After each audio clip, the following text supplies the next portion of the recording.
ये क्या अनर्थ हो गया मुझसे? क्या अनर्थ हो गया? गणेश, पुत्र गणेश।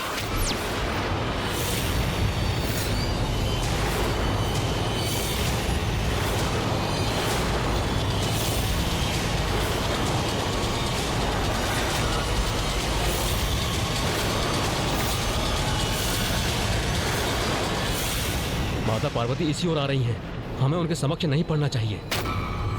हमारी सुरक्षा इसी में है कि हम यहां से कहीं दूर हट जाएं।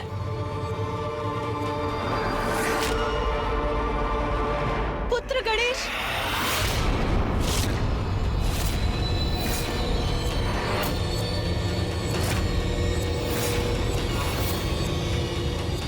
माँ सुनिए, माँ रुक जाइए। माता तो यहाँ पहुंच गई।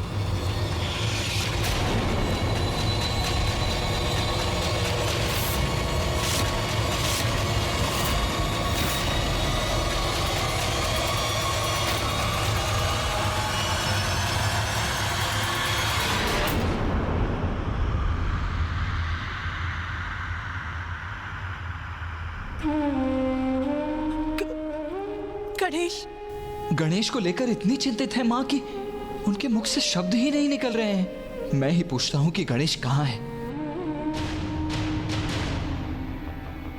देवगण, माँ ने और उनके साथ हम सभी ने गणेश की चित्कार सुनी थी।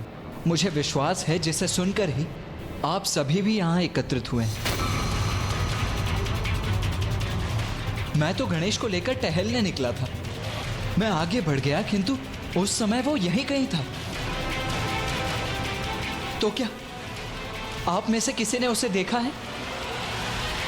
क्या उसके चित्कार का कोई कारण आप सभी में से किसी को ज्ञात है?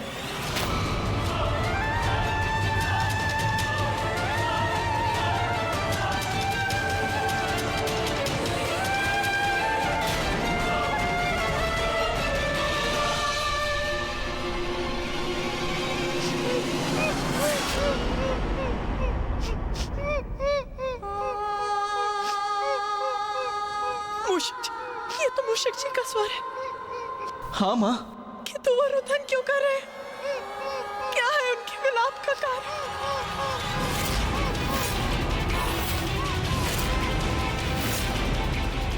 अब तो मेरी कोई रक्षा नहीं कर सकता, क्योंकि माता को तो सब कुछ ज्ञात हो जाएगा।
उठो अनुज। पुत्र, माँ ये अपने नेत्र खोलो पुत्र।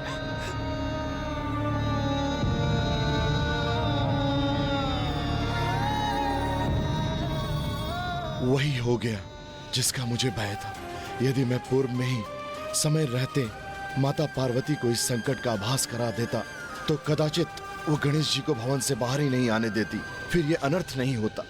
ये कैसे हो?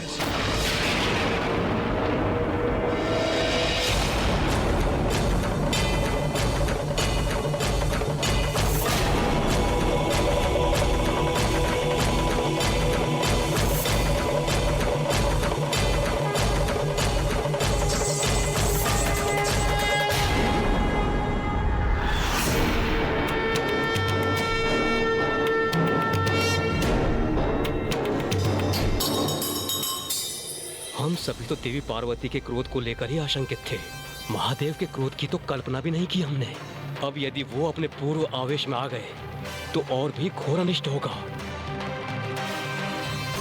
आप सभी ने क्या मेरा प्रश्न नहीं सुना? न जानामि कीदृशोऽसि महेश्वर यादृशोऽसि महा। मेरे पुत्र गणेश के साथ ये कैसे हुआ?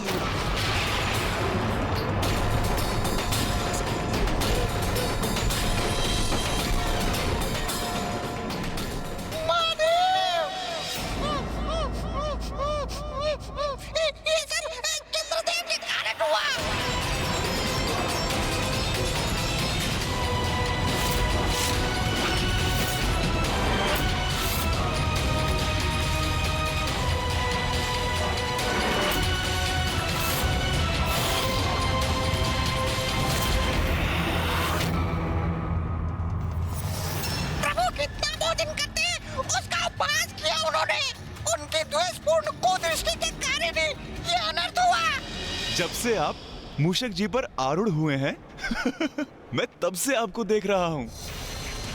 कितनी विचित्र आकृति है ना आपकी। खंभ जैसे हाथ पांव, विशाल काय गज का शीश और उधर मानो अन्न का भंडार हो।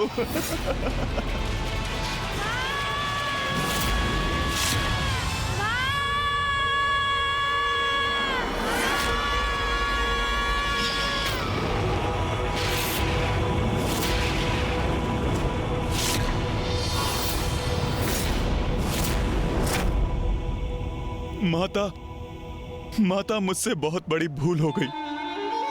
क्षमा कर दीजिए माता, क्षमा कर दीजिए।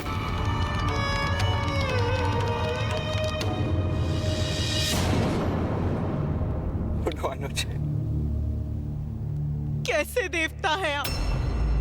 क्या आपको इतना भी ज्ञात नहीं कि एक बालक को उसके भोजन के लिए नहीं टोकते, और आपने मेरे पुत्र गणेश के ही भोजन पर बुरी दृष्टि डाली, उपहास किया उसका, जिसके कारण ये अवस्था हुई है मेरे पुत्र गणेश की।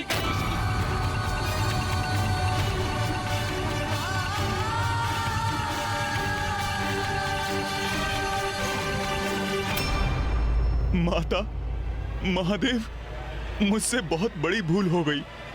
मेरी इस भूल के लिए मुझे क्षमा कर दीजिए। चंद्रदेव, आपने जो किया वो सर्वथा अनुचित था। प्रभु, मैं क्षमा की भिक्षा मांगता हूँ, मुझे क्षमा कर दीजिए। क्षमा कर दूंगा आपको।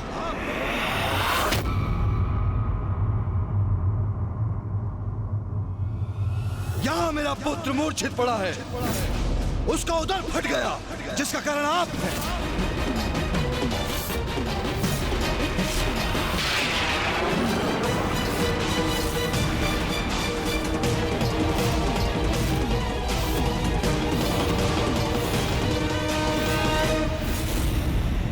प्रभु, मैं मात्र अपने बचाव हेतु क्षमा याचना नहीं कर रहा हूं। मेरा विश्वास कीजिए,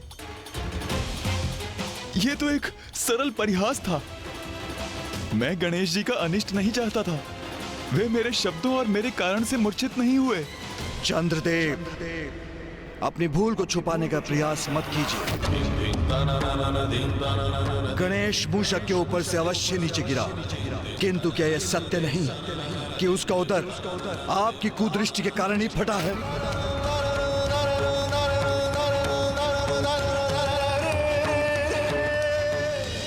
प्रभु, मुझसे भूल हुई। मेरा व्यवहार अनुचित था। मैं अपने इस व्यवहार के लिए लज्जित हूं। अब आपसे और माता से क्षमा याचना करने के सिवाय मेरे पास और कोई उपाय नहीं। चंद्रदेव, आपने जो कुछ भी किया वो दंडनीय है। देवोचित व्यवहार की सभी सीमाएं लांघकर एक बालक का नहीं अपितु सर्वप्रथम पूज्य देवता का भी अपमान किया आपने। वही देवता जिसके आप सभी ऋणी हैं, जिसने अनेक अवसर पर आप और अन्य देवताओं को संकटों से मुक्त कराने के लिए कठोर संघर्ष किया है।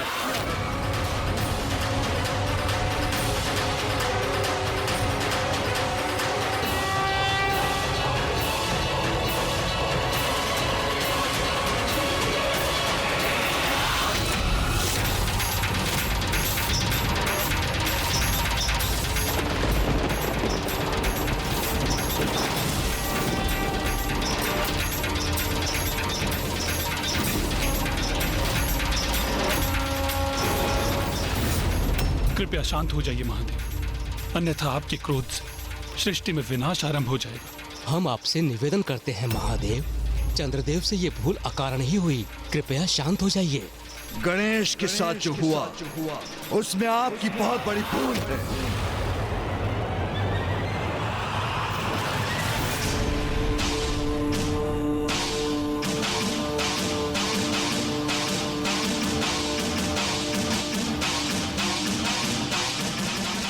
किंतु जो आपने किया वो किसी बुरे आशय से नहीं, आप उसके परिणाम से अनभिज्ञ थे।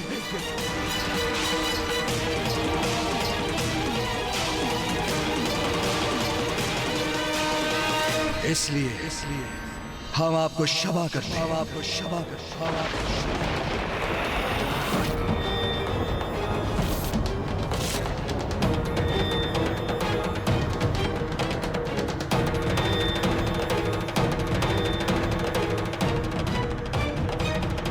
महादेव ने उचित निर्णय लिया, अन्यथा स्थिति नियंत्रण के बाहर चली जाती।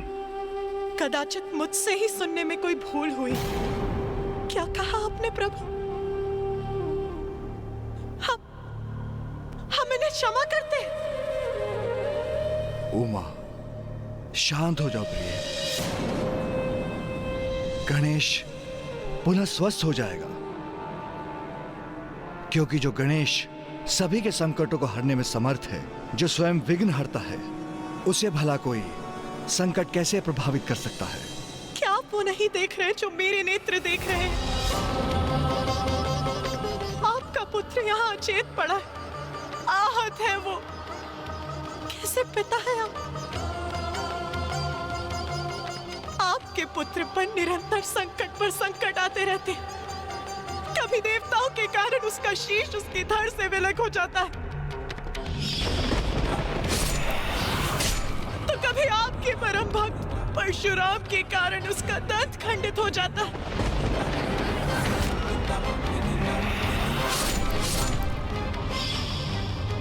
और आज चंद्रदेव के कारण उसका उदर फट गया।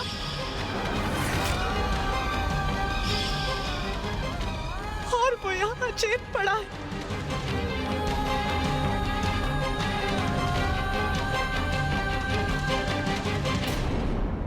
नहीं प्रभु, अपने पुत्र को बार बार इस पीड़ा में देखने का कष्ट मैं नहीं सहन कर सकती।